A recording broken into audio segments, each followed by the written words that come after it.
اگلا سوال ہے، ڈاکٹر جو بلڈ ٹیسٹ کے لیے خون نکالتے ہیں کیا اس سے وضو ٹوٹ جائے گا؟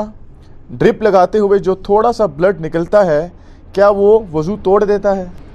اس سے نہ وضو ٹوٹے گا اور نہ روزہ ٹوٹے گا۔ صحیح بخاری میں تعلیقاً موجود ہے، ابن عباس کا قول، مصنف ابن ابی شیبہ، سنن کبریٰ البیہقی میں ڈیٹیل سے موجود ہے کہ ابن عباس کہتے ہیں کہ جسم میں کوئی چیز داخل کرنے سے روزہ ٹوٹتا ہے، نکالنے سے نہیں ٹوٹتا۔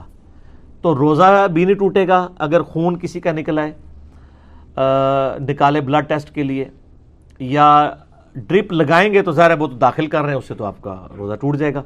رہا وضو، تو وضو خون نکلنے سے نہیں ٹوٹتا۔ خون نکلنے سے، خون جو نکل رہا ہوتا ہے وہ خون پاک ہے، اس کو صرف پینا حرام ہے۔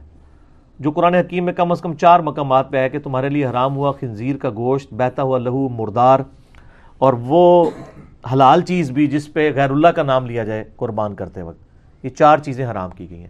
بہتا ہوا لہو پینا حرام ہے، اور صرف بہتا ہوا جو ذبح کے وقت نکلتا ہے۔ جو ہڈیوں کے اندر، گوشت کے اندر چمٹا ہوا ہوتا ہے، جو پک جاتا ہے، وہ خون حلال ہے۔ بہتا ہوا لہو جو ہے وہ حرام ہے پینا، لیکن ناپاک نہیں ہے، وہ پاک ہی ہے۔ پاک کا ثبوت کیا ہے؟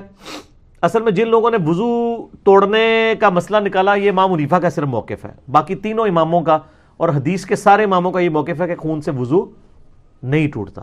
امام حنیفہ نے چونکہ خون کو ناپاک سمجھ لیا تو اس کی کورالری پھر یہ نکلی کہ انہوں نے کہا کہ جتنی ناپاک چیزیں جسم سے نکلتی ہیں نا وہ وضو توڑ دیتی ہیں۔ وہ کہتے ہیں پیشاب دیکھیں ناپاک ہے، وضو توڑ دیتا ہے۔ تھوک پاک ہے، تھوک نکلنے سے وضو نہیں ٹوٹتا۔ ناک کوئی صاف کرتا ہے، اسے وضو نہیں ٹوٹتا کیونکہ یہ پاک ہے۔ تو کہتے ہیں خون چونکہ ناپاک ہے، یہ کورالری انہوں نے بنائی کہ ناپاک ہونے کی وجہ سے اس کا لازمی نتیجہ ہے کہ یہ وضو توڑ دے گا۔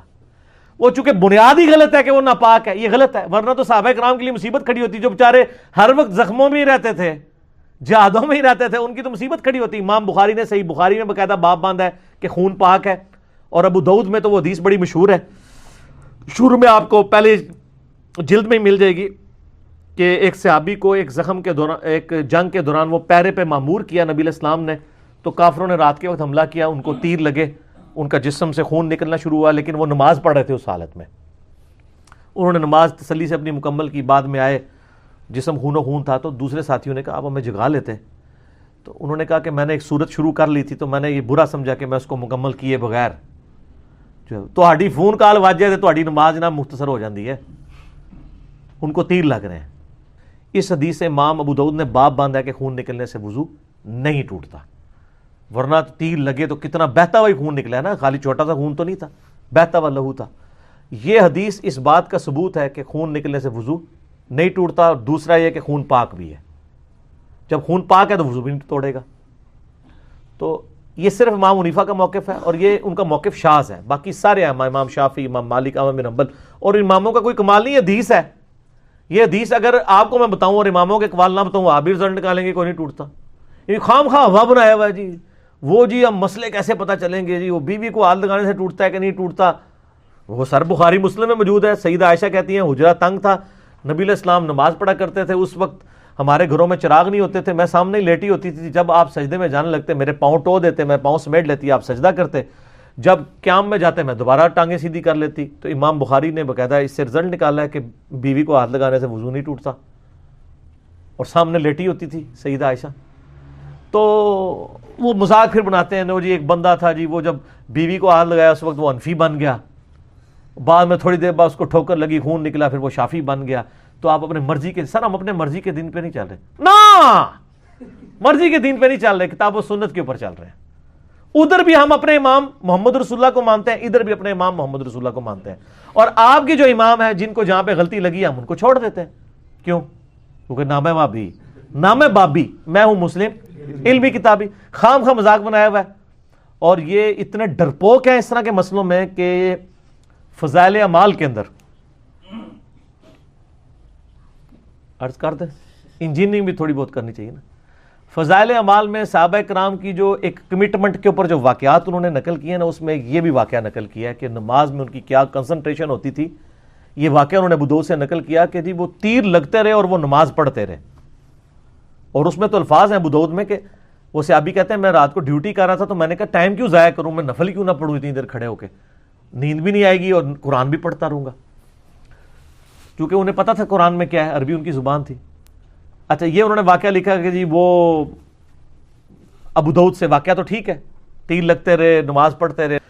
اچھا اینڈ پہ انہوں نے فے ڈالی، ایک چھوٹی سی فے، فائدہ یا فساد۔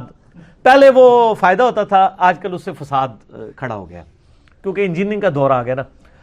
تو وہ فائدے میں لکھتے ہیں کہ جی اس سے یہ پتا چلا کہ جو ہے نا وہ ان صحابی جو تھے نا ان کا یہ موقف تھا کہ خون نکلنے سے وضو نہیں ٹوٹتا۔ صرف کہانی کرائی اپنے بزرگوں کو بچانے کے لیے، اور کہا کہ جی امام شافعی رحمہ اللہ کا بھی یہی موقف ہے کہ خون نکلنے سے وضو نہیں ٹوٹتا۔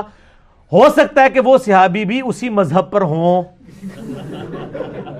جی اتنے بڑے بڑے بلنڈر ہو جاتے ہیں، ٹھیک ہے، صحابی شافعی کہاں سے ہو گیا؟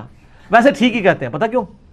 جنہوں نے لکھا ہے کہ حضرت عیسیٰ علیہ السلام فقہ حنفی پہ عمل کریں گے، ہائے ہائے ہائے نا اڑتے ایسی ایسی گلاں نہیں کہ تانوں ہر بندہ پوچھے گا کہ ساڈے بزرگ کتنی کہانیاں پا کے گئے نے۔ قاضی ثناء اللہ پانی پتی کا نام سنا میں نا، اس کے اوپر بڑا حنفیوں کو مان ہے کہ جی یہ وہ صوفی تھے جو عالم باعمل بھی تھے اور صوفی بھی تھے، اور ان سے بھی بڑا جس پہ مان ہے وہ انہی کے بزرگ ہیں آگے پیچھے 1034 ہجری میں مجدد الف ثانی، جنہوں نے اپنے آپ کو خود ہی 1000 سال کا مجدد ڈکلیئر کر دیا تھا، شیخ احمد سنندی۔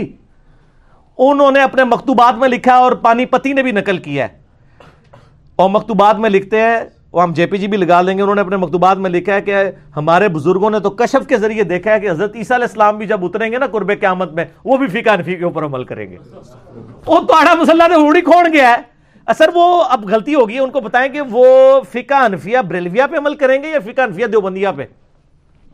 سر نا پرانیاں گلاں ان نویاں گلاں نے اے بھول گئے تواڈے بزرگ۔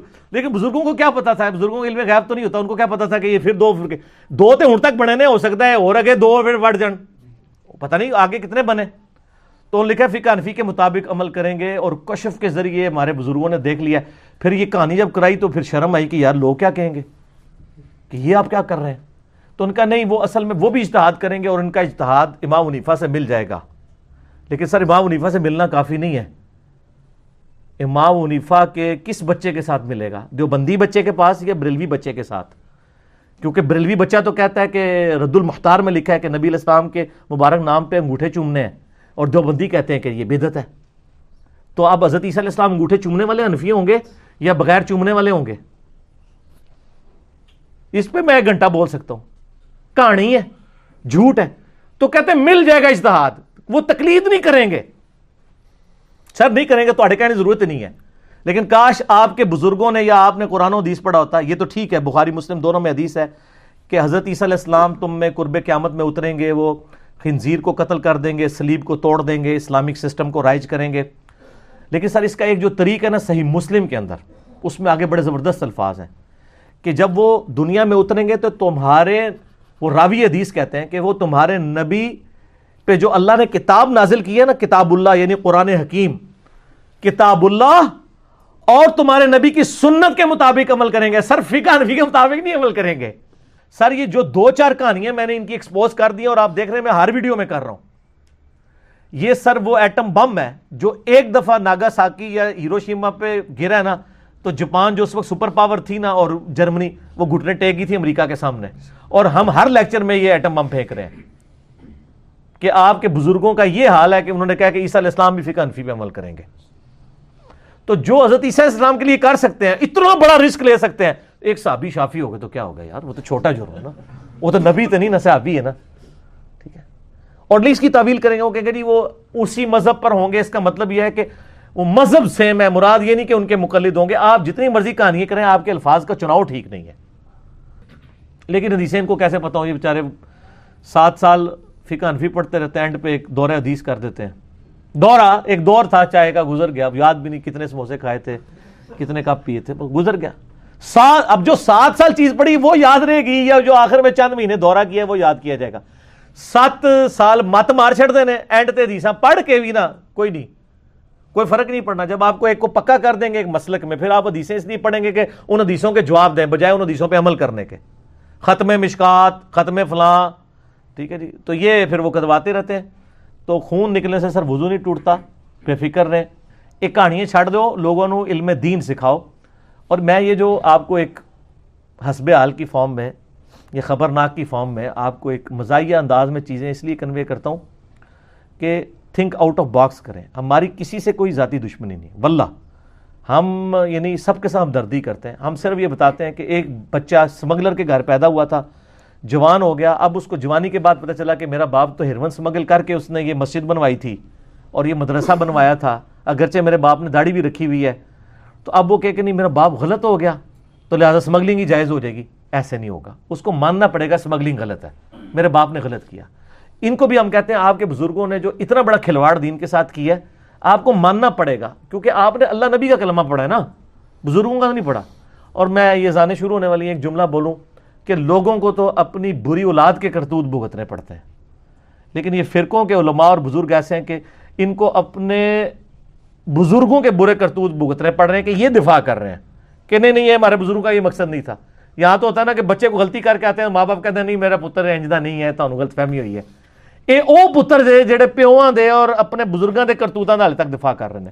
نہ کرو سر، اور صبح و شام ایک دفعہ کہا کریں کیا نام ہے وابی، نام ہے بابی، میں ہوں مسلم علمی کتابی.